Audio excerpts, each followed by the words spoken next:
नमस्कार। हरियाणा विद्यालय शिक्षा विभाग द्वारा एडुसेट पर प्रसारित आज के इस कार्यक्रम में आप सभी का स्वागत है। आज की इस प्रस्तुति के अंतर्गत मैं आपके लिए लेकर आई हूँ छठी कक्षा की पूरक पुस्तक बाल राम कथा का पाठ 6 दंडक वन में 10 वर्ष। सभी बच्चे इसे ध्यान से सुने। अभी तक हमने पढ़ा कि भरत राम को वापस अयोध्या लाने के लिए वन जाते हैं, लेकिन राम उनको मना कर देते हैं। भरत उनकी खड़ाऊ लेकर राज सिंहासन पर रख देते हैं राम के प्रतीक के स्वरूप में, और वे नंदीग्राम में जाकर तपस्वियों का जीवन जीने लगते हैं। उसके आगे की कहानी हम आज इस पाठ में पढ़ेंगे। भरत अयोध्या लौट चुके थे। नगरवासी भी सेना धूल उड़ाती हुई वापस जा चुकी थी। कोलाहल थम चुका था। 2 दिन बाद चित्रकूट की परिचित शांति लौट आई थी। पक्षियों की चहचहाट फिर सुनाई देने लगी थी। हिरण कुलाचे भरते हुए बाहर निकल आए थे। राम पर्णकुटी के बाहर एक शिलाखंड पर यानी पत्थर पर बैठे हुए थे, एकदम अकेले, विचार मग्न, कुछ सोचते हुए। चित्रकूट अयोध्या से केवल 4 दिन की दूरी पर था। लोगों का आना जाना लगा रहता था। वे प्रश्न पूछते, राय मांगते। यह राजकाज में हस्तक्षेप की तरह होता। चित्रकूट सुंदर सुरम्य था, शांत था, पर राम वहाँ से दूर चले जाना चाहते थे। उन्होंने मन बना लिया चित्रकूट में न ठहरने का, क्योंकि बार बार अयोध्या से लोग चित्रकूट में आते, राम से राजकाज की सलाह लेते, और राम को लगा कि ये अनधिकार चेष्टा है, ऐसा नहीं होना चाहिए, तो यहाँ से दूर कहीं चले जाना चाहिए। उन्होंने मन बना लिया। इसका एक कारण और था, वहाँ रहकर तपस्या करने वाले ऋषि मुनियों का निर्णय। राम लक्ष्मण ने उस वन के राक्षसों का सफाया कर दिया था। अब तपस्या में कोई बाधा नहीं थी, लेकिन मुनिगण वन छोड़ना चाहते थे, क्योंकि कुछ राक्षस मायावी थे और जब तब आधमकते, यज्ञ में बाधा डालते। तीनों वनवासी मुनि अत्रि से, किससे? मुनि अत्रि से विदा लेकर चल पड़े दंडक वन की ओर। किस वन की ओर? दंडक वन की ओर। चित्रकूट छोड़ दिया। दंडकारण्य घना था, पशु पक्षियों और वनस्पतियों से परिपूर्ण। इस वन में अनेक तपस्वियों के आश्रम थे, लेकिन राक्षस भी कम नहीं थे। वे ऋषि मुनियों को कष्ट देते, अनुष्ठानों में विघ्न डालकर। राम को देखकर मुनिगण प्रसन्न हुए। मुनियों ने राम का स्वागत करते हुए कहा कि आप उन दुष्ट मायावी राक्षसों से हमारी रक्षा करें, आश्रमों को अपवित्र होने से बचाएं। सीता दैत्यों के संहार के बारे में कुछ दूसरी तरह से सोच रही थी। वे चाहती थी कि राम अकारण राक्षसों का वध न करे। अकारण मतलब बिना वजह, बिना कारण। उन्हें न मारे। उन्होंने उनका कोई अहित नहीं किया। राम ने उन्हें समझाया, सीते, राक्षसों का विनाश ही उचित है। ये मायावी हैं, मुनियों को कष्ट पहुंचाते हैं, इसलिए मैंने ऋषियों की रक्षा की प्रतिज्ञा की है। राम, सीता और लक्ष्मण दंडक वन में 10 वर्ष तक रहे। कितने वर्षों तक? 10 वर्ष तक। कहाँ? दंडक वन में। कौन? राम, सीता और लक्ष्मण। कितने वर्षों तक रहे? 10 वर्षों तक। हालांकि इस बीच वे आश्रम बदलते रहे। उसके बाद वे शरभंग मुनि के आश्रम में पहुँचे। आश्रम में बहुत कम तपस्वी बचे थे, सभी निराश थे। उन्होंने राम को हड्डियों का ढेर दिखाया और कहा, राजकुमार, ये ऋषियों के कंकाल हैं जिन्हें राक्षसों ने मार डाला। अब यहाँ रहना असंभव है। सुतीक्ष्ण मुनि ने भी राम को राक्षसों के अत्याचार की कहानी सुनाई। मुनि ने ही उनको अगस्त्य ऋषि से भेंट करने के लिए कहा। अगस्त्य ऋषि विंध्याचल पर्वत पार करने वाले पहले मुनि थे। कौन? अगस्त्य ऋषि। और उनसे मिलने के लिए किसने कहा? सुतीक्ष्ण मुनि ने। अगस्त्य ऋषि ने राम लक्ष्मण को गोदावरी नदी के तट पर जाने को कहा। उस जगह का नाम पंचवटी था। वनवास का शेष समय दोनों राजकुमार और सीता ने यहीं बिताया। कहाँ? पंचवटी में। पंचवटी के मार्ग में राम को एक विशालकाय गिद्ध मिला जिसका नाम जटायु था। सीता उसका स्वरूप देखकर डर गई। लक्ष्मण ने उसे मायावी राक्षस समझा। वे धनुष उठा ही रहे थे कि जटायु ने कहा, हे राजन, मुझसे मत डरो, मैं तुम्हारे पिता का मित्र हूँ। तो राजा दशरथ के मित्र का क्या नाम था? जटायु। वन में तुम्हारी सहायता करूंगा, आप दोनों बाहर जाएंगे तो मैं सीता की रक्षा करूंगा।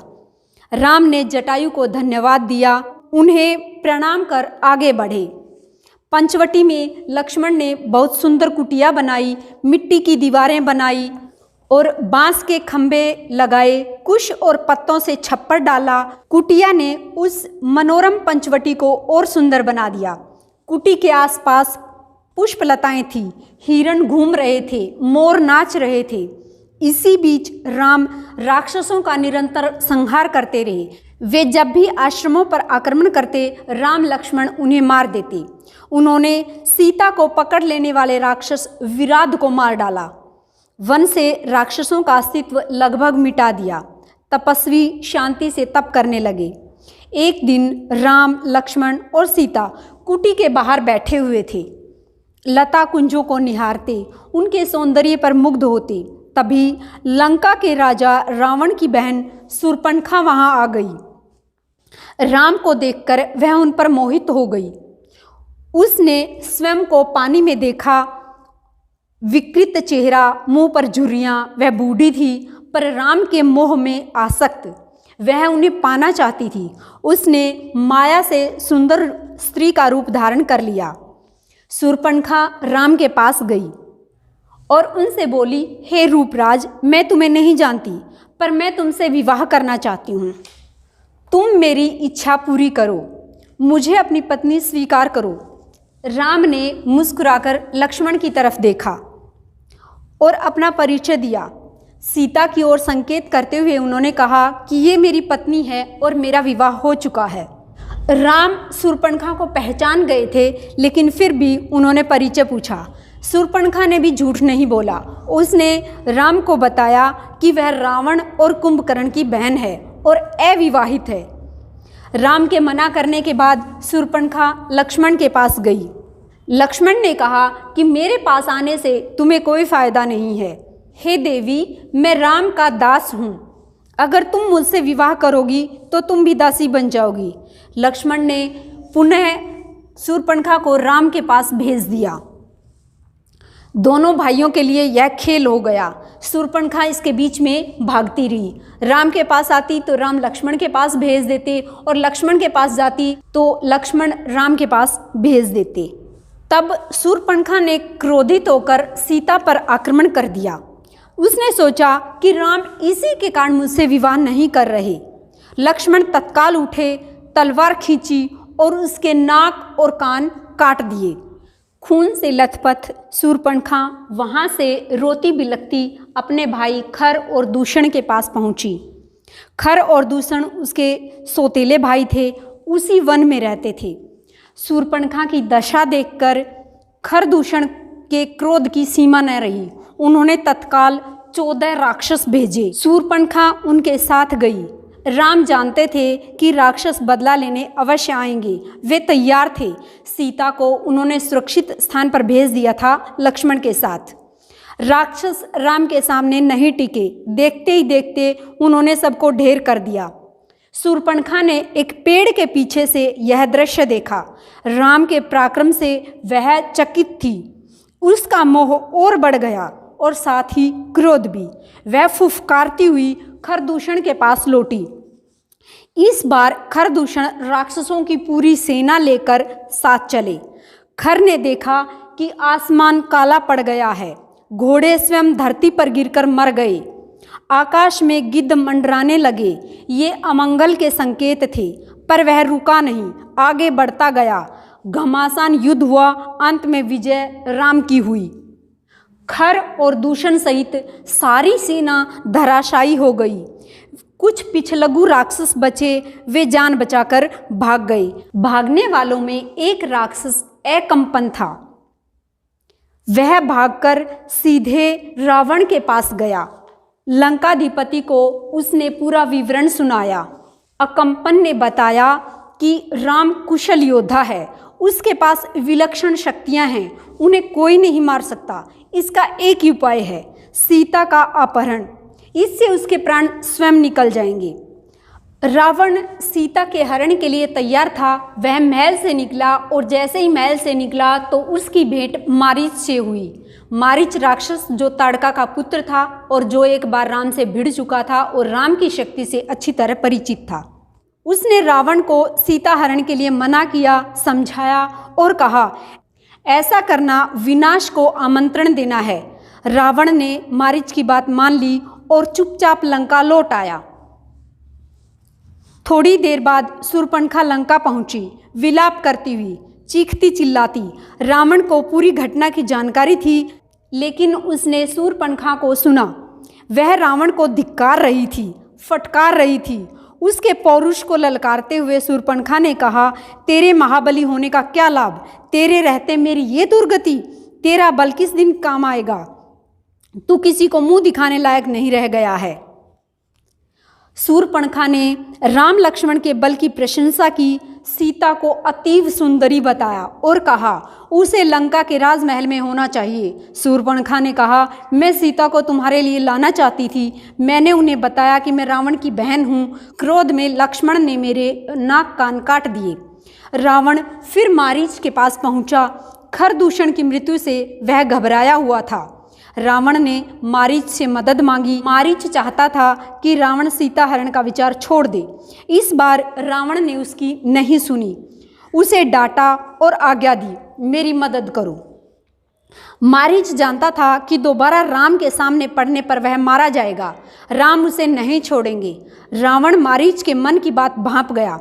उसने क्रोध में भरकर कहा, वहां जाने पर हो सकता है राम तुम्हें मार दे, लेकिन न जाने पर मेरे हाथों तुम्हारी मृत्यु निश्चित है। विवश होकर मारीच को रावण का आदेश मानना पड़ा।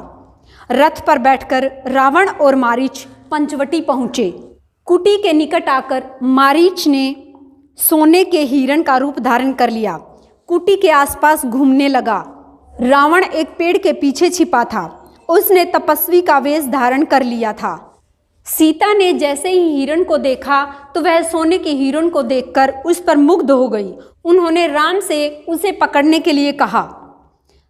राम को हिरण पर संदेह था। वन में सोने का हिरण, लक्ष्मण बड़े भाई की बात से सहमत थे, पर सीता के आग्रह के आगे उनकी एक न चली। सीता की प्रसन्नता के लिए राम हिरण के पीछे चले गए। उन्होंने सोचा, वन में इतने समय के प्रवास के दौरान सीता ने कभी कुछ नहीं मांगा, मैं उनकी यह इच्छा अवश्य पूरी करूंगा और इस सोने के हिरण को पकड़कर लाऊंगा।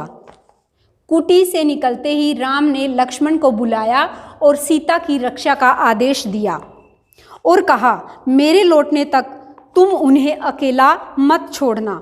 लक्ष्मण ने सिर झुकाकर उनकी आज्ञा स्वीकार कर ली। सीता कुटी में थी। लक्ष्मण धनुष लेकर बाहर पहरा कर रहे थे, ताकि अगर कोई राक्षस आए तो वो सीता की रक्षा कर सके। इसी के साथ हमारा ये पाठ पूरा हुआ। इस पाठ में हमने देखा कि राम और लक्ष्मण कुछ समय चित्रकूट पर्वत पर बिताते हैं और उसके बाद दंडकारण्य में 10 वर्ष बिताते हैं और उसके पश्चात पंचवटी में आ जाते हैं। राक्षसों का विनाश करते हुए वे वहाँ रहते हैं। तभी एक दिन शूर्पणखा आती है और वो राम के सामने विवाह का प्रस्ताव रखती है। राम लक्ष्मण के पास भेज देते हैं और इसी बीच शूर्पणखा सीता को मारने दौड़ती है तो लक्ष्मण उसके नाक और कान काट देते हैं। शूर्पणखा रोती हुई खरदूषण के पास पहुंचती है और वो राक्षस राम पर हमला करते हैं। राम और खरदूषण का युद्ध होता है, जिसमें खरदूषण सेना सहित मारा जाता है। फिर उसमें से कुछ एक राक्षस बच जाते हैं, जिनमें से एक अकम्पन होता है। वह रावण के पास जाता है और बताता है इस सारे विवरण को। रावण राम पर हमला करने के लिए तैयार हो जाता है और जैसे ही वो महल से निकलता है तो मारीच से मिलता है, लेकिन मारीच उसे वापस लौटा देता है और बताता है कि राम बहुत शक्तिशाली है। लेकिन जैसे ही रावण महल में आता है तो शूर्पणखा उसके सामने आती है और वो बताती है कि तुझे धिक्कार है, तेरी बहन का ये हाल है और तू राम पर आक्रमण नहीं कर रहा, मैं तो सीता को तेरे लिए लेकर आ रही थी। रावण फिर सीता के हरण के लिए तैयार हो जाता है, वह मारीच को अपने साथ ले जाता है। दोनों रथ पर बैठकर पंचवटी पहुंचते हैं। मारीच सोने के हिरण का रूप धारण करके पंचवटी के आसपास दौड़ता है, तो सीता उसे देखकर राम को हिरण को पकड़ने के लिए कह देती है। राम हिरण को पकड़ने जाते हैं और लक्ष्मण को सीता की रक्षा का भार सौंप जाते हैं। इसी के साथ हमारा ये पाठ पूरा हुआ।